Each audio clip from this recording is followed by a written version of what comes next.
साथियों नमस्कार, कैसे हैं आप सब लोग? मजामा केम छो, कैसा आहेस? आप सबको जय श्री राम, जय बालाजी की, जय खाटू श्याम जी की। साथियों आज एक सिंपल टॉपिक हम डिस्कस कर रहे हैं जो काफ़ी टेक्निकल है और काफ़ी आपको परेशान करता है। आप सबकी बेसिक क्वेरी ये होती है कि हम जो फैक्ट्स हैं एंटी करप्शन ब्यूरो के, उसे कैसे वेरीफाई करें, उस पर कैसे काम करें और क्या क्या समाधान हम उन फैक्ट्स पे जो है ले सकते हैं।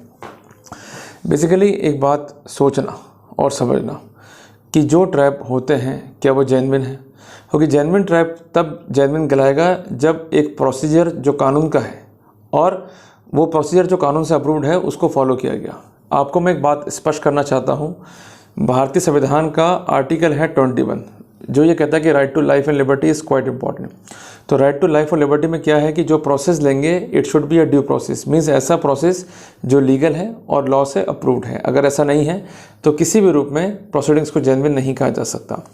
दूसरी बात है कि समझ में नहीं आता कि जब तक कोई रूल्स नहीं है, रेगुलेशन नहीं है, तो ये मैनुअल बना के किस तरह से हमें ट्रैप कर रहे हैं। एक बात आप नोट कीजिएगा और समझिएगा, कानून में एक स्थिति है, संविधान का अनुच्छेद 20 सब क्लॉज 1 कि जो स्थिति कानून में नहीं है या कानून में जिस स्थिति को नोटिफाइड या रिकॉग्नाइज नहीं किया गया है उसके तहत किसी व्यक्ति को अभियोजित या उसे पनिशमेंट नहीं दिया जा सकता। बट हैरानी की बात क्या है कि मैनुअल को बेस बना के ये लोग कार्रवाई करते हैं और मैनुअल के बेसिस पे जो है हमें ट्रैप करते हैं और मैनुअल को आधार बनाते हुए हम पर कानूनी कार्रवाई करते हैं जो गलत दिखाई देता है। इस पर कोई चैलेंज नहीं करता है या इस पर कोई नहीं बोलता है तो इसी भी कहते हैं कि भाई हमने जो करा बिल्कुल ठीक है। बट सबसे इंपॉर्टेंट बात है कि इनके जो रूल्स हैं, रेगुलेशंस हैं, वो किसी भी रूप में नोटिफाइड ही नहीं है बाय द सेंट्रल गवर्नमेंट और बाय द स्टेट गवर्नमेंट।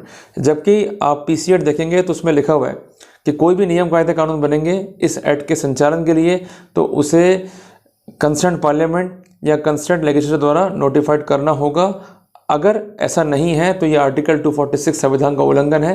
तो ऐसी स्थिति में हमें मैनुअल को भी चैलेंज करना चाहिए और ये प्रश्न पूछना चाहिए आयु से भी कि किस बेसिस पर ये मैनुअल जो है फॉलो किया जा रहा है, इसके जनक कौन है और उन्होंने क्या शक्तियाँ ड्राइव करी, शक्तियाँ कहाँ से ड्राइव करी जिसके आधार पर मैनुअल की जो है उत्पत्ति हुई और ऐसा मैनुअल इसको आप फॉलो करते आ रहे हो।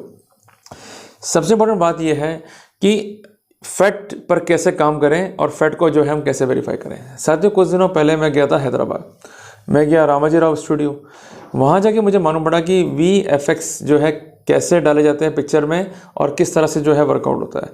तो आपने देखा होगा भाई कोई हीरो कूद रहा है या कोई एक्शन सीन हो रहा है तो वो सीन रियल में नहीं होते हैं बट ऐसे फिल्माए जाते हैं with the help of VFX ताकि देखें भाई ये रियल में हो रहा है। तो ACB भी मुझे लगता है कि वैसे ही काम कर रही है कि कई बार ऐसा होता है कि व्यक्ति मौके पे नहीं है पर उसको मौके पे दिखा दिया।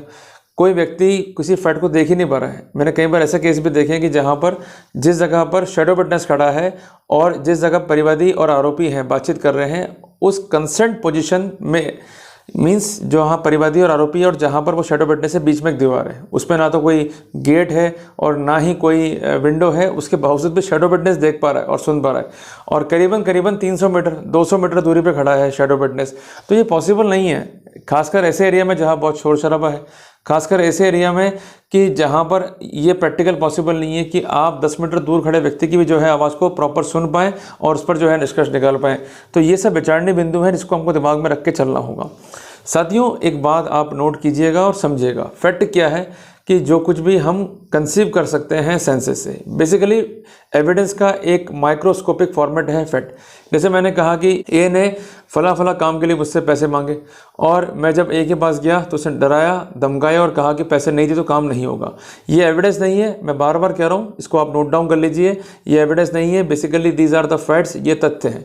एक तथ्य यह कि इसने पैसे मांगे, एक तथ्य यह कि इस काम के मांगे, एक तथ्य यह कि जब मैं गया तो मुझे डराया धमकाया और कहा कि रुपए देने होंगे। क्लियर हो गया? जब ये फैक्ट किसी अथॉरिटी को इन्फॉर्म किया जाएगा तो अथॉरिटी आपसे क्या एक्सपेक्ट करेगी कि आप इन फैक्ट्स को लिख के लाइए या हमें बताइए, हम जो है नोट डाउन कर लेंगे, जिसके लिए आप सेक्शन 154 CRPC को देख सकते हो। क्लियर है?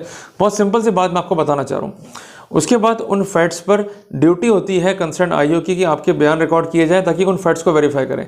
पर ये लोग क्या करते हैं कि उन फैक्ट्स को वेरीफाई तक नहीं करते हैं, जबकि ललिता कुमारी बनाम स्टेट ऑफ UP में गाइडलाइंस हैं ऑनरेबल सुप्रीम कोर्ट की कि आप कंसर्न फैक्ट्स को वेरीफाई करो, ट्रैप में जल्दबाजी मत करो। पर करते क्या है, जब भी ये परिवादी आएगा रिपोर्ट लिख के देगा, ये उसको दे देंगे टेप रिकॉर्डर। अब वो टेप रिकॉर्डर भी कहाँ से इशू हुआ, उसका सोर्स क्या है, इसका इवन नंबर क्या है, ये तक भी कई बार जो है फाइल पे नहीं होता है, बट इस पर कोई भी ध्यान जो है हम नहीं देते हैं। हमको लगता है कि भाई प्रोसीडिंग हो रही है तो हमको प्रोसीडिंग में जिरा करनी है, जबकि मोटी मोटी चीज़ों को छोड़कर हम बारीक बारीक चीज़ों पर काम कर रहे हैं या माइक्रोस्कोपिक फैक्ट्स पर काम करें तो वहाँ पर रिजल्ट जो है हमको ऑप्टिमम मिल सकते हैं। याद रहेगा ना आपको, इसको फॉलो कीजिए। तीसरी इंपॉर्टेंट बात यह है कि जो भी फैक्ट्स बता रहा है परिवादी वो जेन्युइन है या नहीं है, इसको वेरीफाई करने की ड्यूटी थी कंसर्न आईओ की, पर कंसर्न आईओ ने इस फैक्ट को वेरीफाई तक नहीं करा। और सबसे हैरानी तब होती है कि कई राज्यों में तो निरीक्षक जांच कर रहे हैं, जबकि सेक्शन 17 पीसीएड में साफ लिखा हुआ है कि निरीक्षक तब जांच कर पाएगा जब वो ऑथराइज होगा by the state government. But सबसे हैरानी की बात है कि उनको ये पावर दे रहे हैं कंसर्न निरीक्षक या कंसर्न पुलिस अधीक्षक, जबकि एक बेसिक प्रिंसिपल है डेलीगेटेड लेजिस्लेशन का कि जो पावर एक बार दे दी गई है उनको फर्दर जो है डेलीगेट नहीं कर सकते। अगर करते हैं तो इसके लिए कंसर्न एक्ट में अप्रूवल होना चाहिए, अगर अप्रूवल नहीं है तो ऐसा डेलीगेशन इनलीगल है। तो इस पॉइंट को भी जो है ध्यान में रखिए। तो इसलिए आपको मैं कह रहा हूं कि फैक्ट्स तो बहुत सारे होंगे, बट कोई फैक्ट एविडेंस कब बनता है कि जब उस फैक्ट को लीगल जस्टिफिकेशन मिल जाए। अगर उसको लीगल जस्टिफिकेशन नहीं मिला है तो कोई भी फैक्ट जो है एविडेंस नहीं बन सकता है। यही बेसिक अंतर है फैक्ट में और एविडेंस में। क्लियर है? उदाहरण के लिए अगर ए कहता है कि बी ने पैसे मांगे तो ये एक फैक्ट है, ये उसको देंगे रिकॉर्डर के, भाई जाके रिकॉर्ड करके लेकर आओ। बट सबसे इंपॉर्टेंट बात है कि जो प्रोसीजर आगे का फॉलो हो रहा है, मीन्स रिकॉर्डर दे रहे हैं वो खुली अवस्था में, वो रिकॉर्ड कर रहा है, उसके बाद रिकॉर्डर वापस लाके सौंप रहा है किसी कांस्टेबल को जो साथ जा रहा है उसके, तब भी रिकॉर्डर जो है खुली अवस्था में है। तो कानून ये कहता है कि लंबे टाइम तक अगर एविडेंस खुली अवस्था में है और खासकर ऐसे एविडेंस जिसमें हम मैनिपुलेशंस कर सकते हैं, जब तक मैनिपुलेशंस को रूल आउट ना किया जाए तब तक उन पर रिलाई ना किया जाए। बट एसीबी तो अपना ही प्रोसेस अडॉप्ट कर लेती है। एसीबी कहते हैं कि भाई रिकॉर्डिंग आ गई, हमने सुन ली और रिकॉर्डिंग में जो आवाज़ें हैं फला फला व्यक्तियों ने वेरीफाई कर दिया या परिवादी ने वेरीफाई कर दिया, it is sufficient to proceed further for the trap. जबकि राम सिंह बनाम राम सिंह में बेसिक गाइडलाइंस यही है कि आपको रिकॉर्ड को ऑथेंटिकेट करना है, रिकॉर्ड में मैनिपुलेशंस है या नहीं है उसको करना ऑथेंटिकेट, तब आगे जो है प्रोसीड करना है। और सबसे हैरानी की बात कि जो कंसर्न्ड आरोपी है वो आरोपी ना तो फ़ोन कर रहा है परिवादी को, ना ही संपर्क का प्रयास कर रहा है, सारे प्रयास परिवादी कर रहा है, ये दिख रहा है एसीबी को, पर उसके बावजूद भी मासूम आरोपी को जो है टांग दिया जाता है केवल इस ग्राउंड पे कि ही इज़ द आरोपी और ये इनके प्रकरण जो है इसको ट्रैप करना है। तो इसलिए मैं कहता हूँ भाइयों, आपको कानून पढ़ना पड़ेगा और आप कानून नहीं पढ़ोगे तो आप फॉल्स ट्रैप का जो है शिकार हो जाओगे। बेसिकली हमें डर किस बात का है?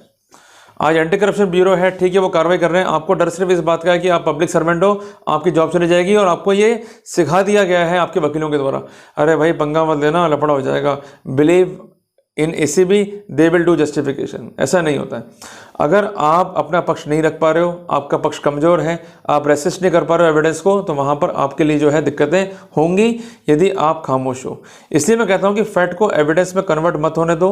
अगर कोई फैक्ट एविडेंस में कन्वर्ट होगा तो वहाँ पर ट्रबल आपके लिए होगा।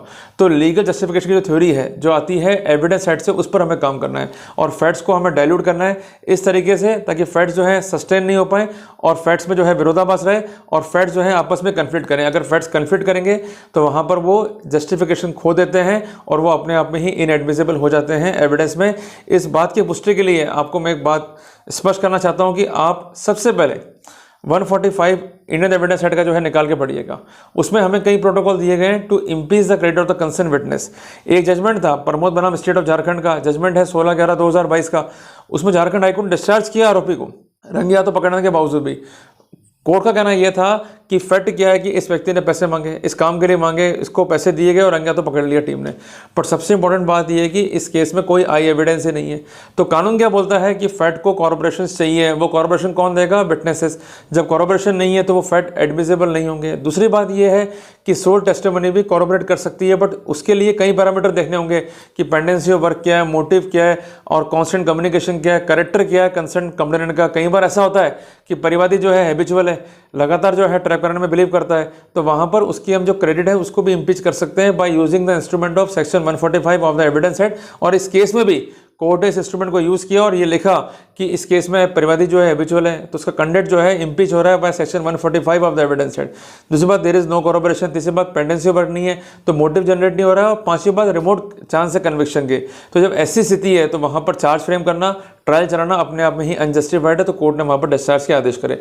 तो कुल मिला के ये बहुत मोटी बात है कि आपको इस बात को ध्यान में रख के चलना है कि फैक्ट अगर कोई संस्थान मींस एंटी करप्शन ब्यूरो या कोई परिवादी जो है लेके आ रहा है कोर्ट के सामने, तो वो फैक्ट किसी भी रूप में हमें एविडेंस पे कन्वर्ट नहीं होने देने हैं। उनका जो लीगल जस्टिफिकेशन है या लीगल बाइंडिंग फोर्स है उसको हमें बार बार रिमूव करने का प्रयास करना है। और उसके लिए हमें 2 इंस्ट्रूमेंट ध्यान में रखने हैं। पहला तो है ओमिसेस और दूसरा है contradiction. Omission means material fact थे वो छुपा लिए गए, it is beneficial for us.